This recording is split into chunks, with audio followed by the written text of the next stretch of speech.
कल 14 नवंबर से पाकिस्तान और ऑस्ट्रेलिया के दरमियान T20 सीरीज़ शुरू हो जाएगा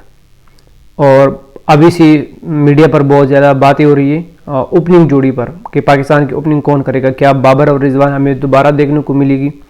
क्योंकि पिछले हमारी जो ओपनिंग जोड़ी थी वो मोहम्मद रिजवान और साइम अयूब की थी और तकरीबन पिछले कुछ एक साल से उस जोड़ी ने कुछ अच्छा या कुछ ख़ास कारकर्दगी नहीं दिखाया। तो अब क्रिकेट एक्सपर्ट का कहना है कि शायद अब हमें बाबर आजम और मोहम्मद रिजवान की ओपनिंग जोड़ी दोबारा देखने को मिली और ये एक आजमाया हुआ और ये कामयाब जोड़ी थी क्योंकि इस जोड़ी ने तकरीबन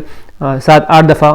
100 रन की पार्टनरशिप ओपनिंग पार्टनरशिप की है और ये तकरीबन एक अच्छा और एक रिकॉर्ड है इस जोड़ी के पास। लेकिन बाकी खिलाड़ियों की अगर हम बात करें उसमें आमिर जमाल, अब्दुल्ला शफीक और साइम अयूब वो वापस पाकिस्तान आ गए क्योंकि वो ओडीआई स्पेशलिस्ट थे और पाकिस्तान से कुछ खिलाड़ी तकरीबन 7 मेंबर्स वो पहुंच गए ऑस्ट्रेलिया T20 के लिए, जिसमें साहिबजादा फरहान, उस्मान खान, सुफियान मुकीम, जानदाद खान, अब्बास अफरीदी ये शामिल थे और इन्होंने पाकिस्तान टीम को ज्वाइन कर लिया। ओपनिंग जोड़ी की अगर हम बात करें तो मेरे ख्याल से बाबर आजम और मोहम्मद रिजवान अगर आजमाया हुआ जोड़ी है और उनकी पहली सी मतलब वो थी लेकिन बाद में वो तोड़ दी गई वो जोड़ी, लेकिन मेरे ख्याल से उसी के साथ जाया जा सकता है। बाकी हम शाहीन शाह अफरीदी, नसीम शाह और हारिस रऊफ़ की अगर बात करें तो वो भी होंगे प्लेइंग 11 में होंगे क्योंकि ब्रिस्बेन में ये मैच खेला जाएगा पहला मैच और वहाँ ब्रिस्बेन की जो विकेट है वो फास्ट बॉलर के लिए ज़्यादा सूटेबल है। लेकिन एक स्पिनर भी होना चाहिए हमारे प्लेइंग 11 में, फिर चाहे विकेट जैसा भी हो, वो स्पिन फ्रेंडली हो या ना हो या फास्ट बॉलर फ्रेंडली हो, क्योंकि जब आपको ज़रूरत पड़ेगी टूर्नामेंट्स में, मैं ICC टूर्नामेंट्स की बात कर रहा हूँ, अगर आप बड़े इवेंट्स पर हमें मौका मिले या हमें अपने स्पिनर को आजमाने की, तो फिर ये ना हो कि हमारे स्पिनर के साथ मतलब कोई तजुर्बा उनके पास ना हो, कोई एक्सपीरियंस ना हो। उनको चाहिए कि वो हर दुनिया के मतलब हर मैदान में, जो भी मैदान हो, जैसे भी ट्रैक हो, तो प्लेइंग 11 में एटलीस्ट एक होना चाहिए। इसमें आप अरफात मिनहाज को भी शामिल कर सकते हो या आप उसके बाद सुफियान मुकीम को भी आजमा सकते हो। जानदाद खान जो कि इस पिछले चैम्पियन कप में हसनैन के साथ वो भी एक हेडलाइन बने थे, तो हो सकता है कि उसको भी मौका दिया जाए और सही भी है, उसको आजमाया जा सकता है। वो एक प्रॉपर ऑलराउंडर की तरह है, वो मतलब बैटिंग भी अच्छी खासी कर सकता है। तो यही है हमारा प्लेइंग 11 कुछ इस तरह से बनेगा कि बाबर आजम और रिजवान होंगे, सलमान अली आगा होंगे,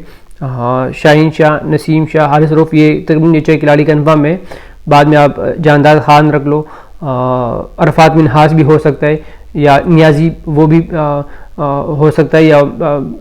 वन डाउन पर साहिबजादा फरहान या हसीबुल्ला। अगर बाबर आजम और मोहम्मद रिजवान की ओपनिंग की जोड़ी ना हो तो फिर साहिबजादा फरहान या हसीबुल्ला से किसी एक को रिजवान के साथ ओपनिंग करनी पड़ेगी, बाबर आजम वन डाउन पर आ जाएगा और ये सही है। मैं चाहता हूँ कि हसीबुल्ला को भी मौका दिया जाना चाहिए क्योंकि मोहम्मद रिजवान ने शुरू से कहा था कि जब वो कप्तान बने थे, PCB ने जब उनको कप्तान बनाया ओडीआई सीरीज़ से पहले, तो उन्होंने यही कहा कि उनसे पूछा गया कि आपका क्या मकसद है, तो उन्होंने कहा कि एक तो हमारे जो बड़े इवेंट्स हैं जिसमें वर्ल्ड कप से या ओलंपिक 2028 वो हमारे टारगेट हैं और सबसे पहले काम ये कर रहे हैं, उन्होंने कहा मैंने ये करना है कि अपने पीछे एक कप्तान तैयार करना है और एक विकेट कीपर भी तैयार करना है। तो पहले तो बात ये हो रही थी मोहम्मद हारिस की, अब मोहम्मद हारिस वो हेडलाइन से हट चुका है। हसीबुल्ला हमारे पास अभी ऑप्शन रहता है, तो एक बेहतरीन और एक अच्छा मौका होगा कि हम हसीबुल्ला को आजमाया जाए एज ए विकेट कीपर भी या एज ए ओपनर भी उसके साथ आजमाया जा सकता है, क्योंकि ये जो बायलैटरल सीरीज़ होते ये इतने ज़्यादा इंपॉर्टेंट नहीं होती जितना हमारे पास ICC इवेंट्स जितना इम्पॉर्टेंट होता है। तो अगर हम उसी के लिए प्रिपरेशन करेंगे और इस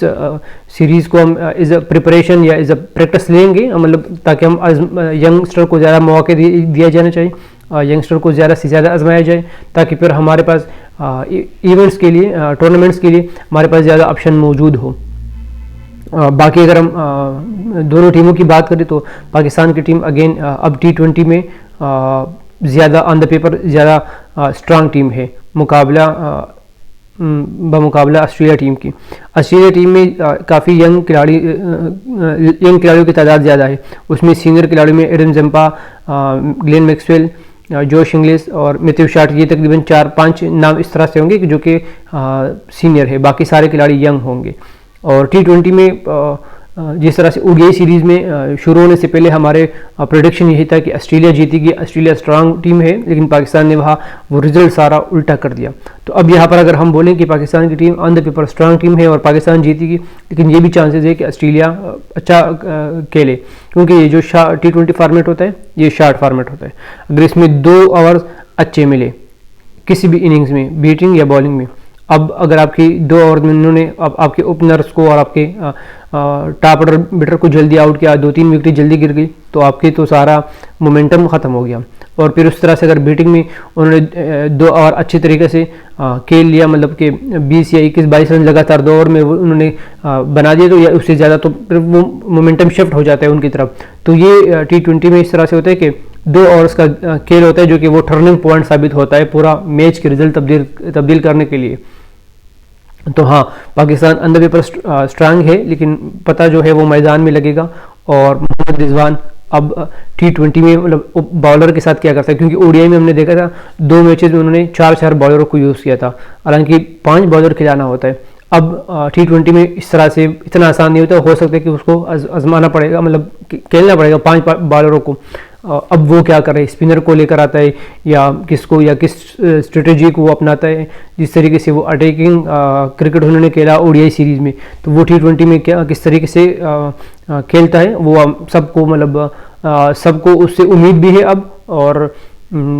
देखना भी चाहते हो, एक्साइटेड होंगे सारे क्रिकेट फैंस कि अब रिजवान T20 में क्या करेगा। हाँ, लेकिन यही बात है कि उनके बहुत सारे खिलाड़ी जो है जो कि T20 उनके स्क्वाड में शामिल थे, पहले सीनियर खिलाड़ी अब नहीं है, तो थोड़ा सा वो ना मेंटली हमें आसान लगता है कि हाँ हमारी टीम कर पाएगी। बाकी आप लोगों की क्या राय है, लेकिन जो कि मेन चीज़ जिस पर सोशल मीडिया पर अब बात हो रही है वो बाबर और रिजवान की जोड़ी है। तो मैं समझता हूँ कि हाँ, एक आजमाया हुआ जोड़ी है और कामयाब जोड़ी थी हमारी ओपनिंग जोड़ी, तो मेरे ख्याल से दोबारा उसके साथ जाया जा सकता है। लेकिन फिर ये कि वन डाउन अब फ़खर जमान नहीं है, काफ़ी खिलाड़ी इफ्तिखार अहमद हमारे अब नहीं है, शादाब नहीं है, इमाद वसीम, मतलब काफ़ी खिलाड़ी, वसीम जूनियर जो कि हमारे T20 स्क्वाड का हिस्सा हुआ करते थे, इवन कि प्लेइंग 11 का हिस्सा भी हुआ करते थे, अब वो नहीं है। तो जो बीच वाला गैप है या उनकी जो रिप्लेसेस है वो किस तरह से ये डील करते हैं उसके साथ, हालांकि वो भी जब प्लेइंग 11 से बाहर हो चुके तो अपने परफॉर्मेंस की वजह से, मतलब कि